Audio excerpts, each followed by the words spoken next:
ka-team. Nandito naman ako, nag-vlog. Shout out sa lahat. Before ta mag-go sa sa city. Remember the Sabbath day to keep it holy. God is love, verse John 4:8. Yan nag-vlog team. Siya ba ko magbalantay, walay makulang ka na ko. Salmo 23 verse 1. Yan mga ka-team, lagi tayo mag-ingat, lagi tayo mag-pray kay God, lagi tayo mag-memory verse. At saka trust kay God, kaya siya lang ang tunay nagmamahal sa ating lahat.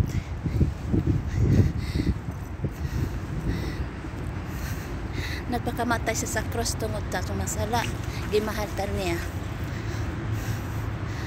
Grabe no, sacrifice sa Ginoo sa ato tapos kita nagpa-balingog-lingog lang. Saksak sinagon ako mga katema kong istorya ha, kamo na magbahala. Nauna ta dapat natin Ginoo napakamatay din sa kalibutan tungod sa ato, tungod sa pagmahal na sa ato ang tanan. Kaya ibalik pud nato nga atong gugma sa iya ha. Kung unsa ang gihatag niya sa ato, ingana pud ang gihatag nato sa iya kay tungod siya lang ang tunay na higugma ka nato mga ka-team. Yan. Sakit lang palandungon ba? Dapat kita napakalansan sa cross. Imbis unta to siya. Tungod sa gugma man ang Ginoo sa ato, mao na nagpakamatay siya. Nagmahal siya sa ato, bisa unsa pagkakula o itom sa atong sala. Siya na andam gyapon magdagana magpasaylo sa akin mga salamat. Yan kay tungod kay higugma man ta niya. Yan mga katim. Dito na ko. Kasakyan lang tayo pabas.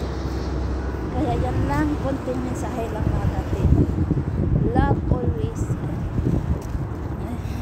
God always loves you. Kahit saan tayo magpunta. Lalo na kapwa akong OFW, lagi tayo magpuri kay God. Siya ang sandigan nato, siya ang saligan nato. I love you all. Thank you so much mga ka-team. Shout out sa lahat mga followers ko, YouTube channel, TikTok, at saka